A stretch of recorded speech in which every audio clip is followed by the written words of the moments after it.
And it shouldn't be, right? We should all be pretty united on the idea that having sex with underage girls is wrong, and trafficking them to rich, famous, and powerful assholes is even more abhorrent. Can we start there? Pretty united on that? 99.9% like ratio there? One guy saying, "Oh, well, what if they wanted to be sold into sex slavery? Maybe they like it." And it's just P. Diddy wearing Groucho Marx glasses. But in 2019, when it was announced that Epstein died, immediately the right-wingers were like, "Oh, the Clintons did it! The Clintons had him murdered!" And the left-wingers just kept posting the same picture of Trump and Epstein in response. And both these groups kept blaming the other. "Oh, it's the Republicans that are pedos." "Nah, it's the Democrats and the Hollywood elites." When again, should this not be a pretty bipartisan topic? Should we not want anyone who sampled the all-you-can-bang youth buffet at Epstein Island to be tossed into a fucking pit for the rest of their lives, regardless of who they vote for or what office they held or hold?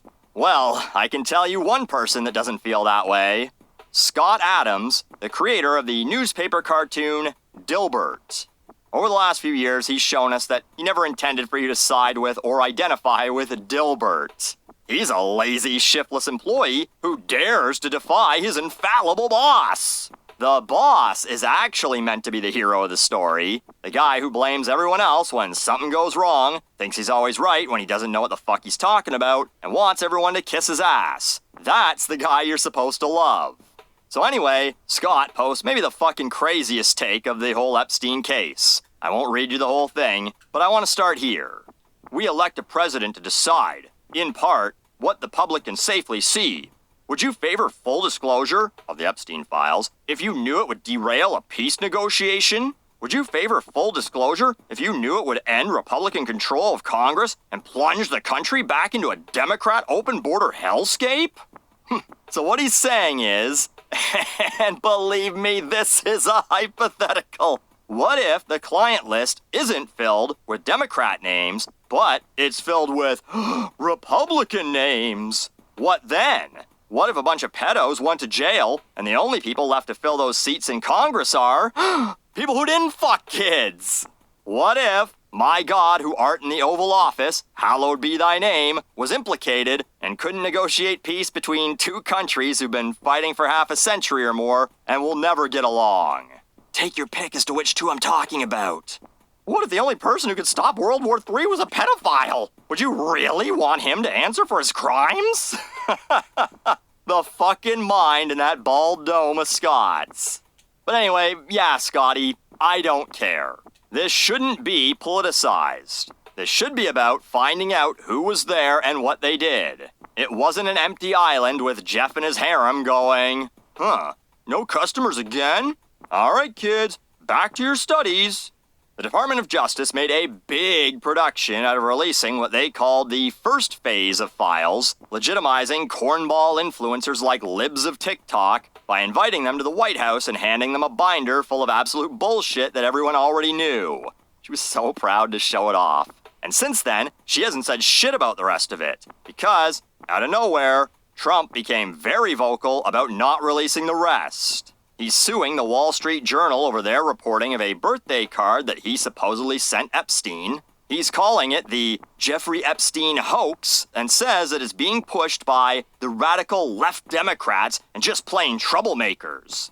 So to recap, a few years back, it wasn't a hoax, there was a client list and the Democrats had him killed in his prison cell. Hillary herself beat him to death with Hunter Biden's laptop or whatever.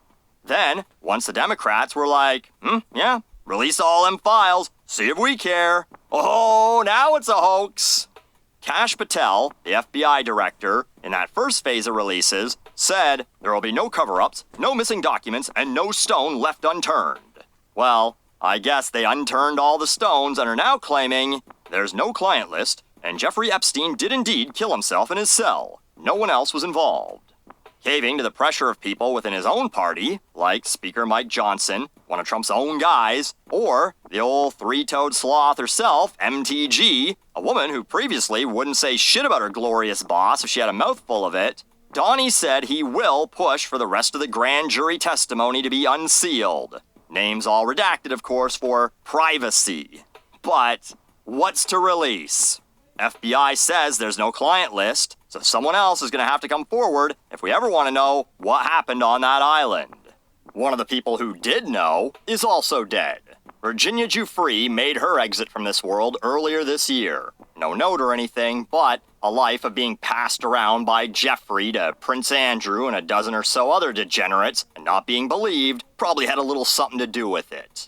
Trump, who again says this is all a liberal hoax, admitted recently that Virginia was poached from Mar-a-Lago by Epstein, and that's when they had their falling out. He was mad that Epstein was stealing workers from him. Hey, he stole the 16-year-old that was working at my spa to work at his, is a sentence that just raises more questions that are just a conspiracy, man. Elon claimed to know the truth, told us to mark his post for the future, and accused Trump of being in the files. Which, again, yeah, we already know he is. Does Elon know more? We know he probably didn't do anything. Elon likes his women like he likes his turkeys. Basted, not stuffed. But you know what? Hot take coming through. I believe there's no client list. I do. I think the flight logs and his Rolodex are as close as we're ever gonna get. And everything else is he said, she said. I don't think Epstein was writing fucking receipts, keeping them all in QuickBooks. Let's see here. Dustin Hoffman, one 13-year-old blonde, slightly used. Ted, Bobby, and Mary Kennedy, one 14-year-old brunette, family discount. You know, but someone did something, and you should want those people to be brought to justice, no matter what it means for your team. Scott Adams says, if you can't say what you would give up to get the full Epstein disclosure you crave, you're not a serious person. Scott, anyone, if you're saying, well, it's okay to buy and sell kids to bang as long as you're on the political side I align with, then you are a serious person, all right. In serious need of a fucking hard drive check.